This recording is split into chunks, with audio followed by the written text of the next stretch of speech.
Assalamualaikum warahmatullahi wabarakatuh. Dengan penuh semangat, saya Amrina dengan NIM 11221006 akan membuka video penjelasan tentang poster penelitian yang telah kami buat sebagai pemenuhan dari tugas mata kuliah Wawasan Umum dan Gagasan Informatika dengan fokus pada tema riset Smart Environment. Video ini akan menguraikan penelitian yang berjudul Analisis dan Rekomendasi Solusi Teknologi untuk Meningkatkan Kualitas Air di Pondok Pesantren Al-Izzah kilometer 15 Balikpapan Utara. Pondok Pesantren Al-Izzah yang terletak di kilometer 15 Balikpapan Utara merupakan salah satu lembaga pendidikan yang dimana dalam kesehariannya menggunakan sumber air yang berasal dari sumur bor yang difiltrasi menggunakan pasir. Pada hasil filtrasi yang dilakukan masih belum efektif dalam memastikan kualitas air yang layak untuk digunakan.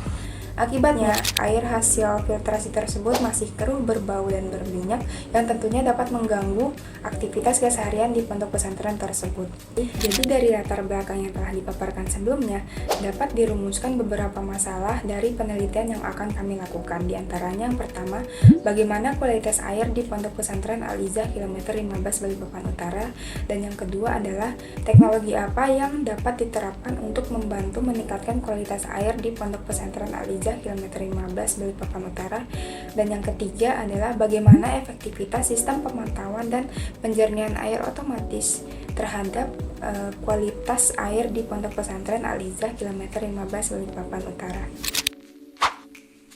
Adapun tujuan dari penelitian ini, yang pertama, memahami kualitas air yang digunakan di Pondok Pesantren Al-Izzah sebagai dasar untuk mengidentifikasi masalah kualitas air dan merumuskan solusi yang tepat. Kedua, mengidentifikasi teknologi yang sesuai untuk meningkatkan kualitas air. Ketiga, mengevaluasi efektivitas sistem pemantauan dan penjernihan air otomatis dalam membantu meningkatkan kualitas air. Lalu, apa sih kualitas air bersih itu? Kualitas air bersih mengacu pada keadaan fisik, kimia, dan biologi air yang memenuhi standar keamanan untuk penggunaan manusia dan lingkungan.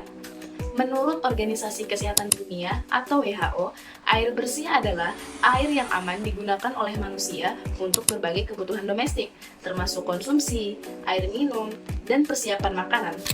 Oke, selanjutnya adalah roadmap penelitian. Jadi roadmap atau alur penelitian yang kami lakukan itu dimulai dari melakukan studi literatur dan identifikasi teknologi, seperti tinjauan literatur mengenai teknologi filtrasi yang ada dan sistem pemantauan kualitas air. Kemudian identifikasi teknologi seperti membran filtrasi dan juga sistem Internet of Things. Selanjutnya adalah melakukan evaluasi kondisi awal dengan mengumpulkan data melalui pengukuran kualitas air sumur serta melakukan analisis kualitas air seperti parameter fisik, kimia, dan biologis.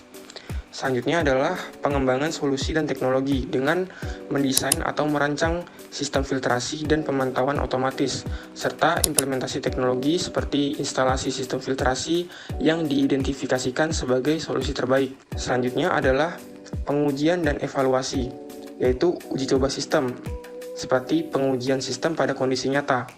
Selanjutnya adalah evaluasi efektivitas, yaitu analisis data kualitas air pasca implementasi. Kemudian adalah rekomendasi solusi, yaitu penyusunan rekomendasi berdasarkan hasil penelitian. Kemudian adalah penerapan skala luas, yaitu mengimplementasikan solusi di wilayah sekitar. Terakhir adalah publikasi ilmiah, yaitu menyusun laporan penelitian untuk jurnal dan konferensi. Saya akan menjelaskan apa itu metode DMAIC. Metode DMAIC terdiri dari Define, Measure, Analyze, Improve, and Control. Metode ini membantu mengidentifikasi akar penyebab masalah, meningkatkan kualitas produk, dan mengendalikan proses agar kesalahan yang sama tidak terulang kembali. Tahap pertama dalam metode ini adalah Define. Pada tahap ini akan mendefinisikan peran dan tanggung jawab anggota tim, menentukan lingkup proyek serta batasannya, dan mengidentifikasi kebutuhan serta harapan dari Pondok Pesantren Al-Izzah. Selanjutnya ada tahap Measure. Pada tahap ini akan dilakukan pengukuran faktor-faktor penting untuk peningkatan kualitas air dengan mengumpulkan data awal dan mengevaluasi alur kinerja saat ini. Lalu, ada tahap Analyze. Pada tahap Analyze, tim akan menganalisis data untuk menentukan akar penyebab masalah kualitas air dan menemukan solusi yang tepat untuk mengatasinya. Selanjutnya, mari kita bahas tahap Improve. Pada tahap ini, tim berusaha untuk menemukan solusi yang paling efektif untuk mengatasi masalah yang telah diidentifikasi sebelumnya pada tahap analyze. Langkah-langkah yang dapat kita ambil pada tahap improve ini termasuk brainstorming ide-ide solusi, melakukan uji coba atau pilot project, dan menggunakan analisis data untuk mengevaluasi efektivitas solusi. Setelah solusi diimplementasikan, kita masuk ke tahap kontrol.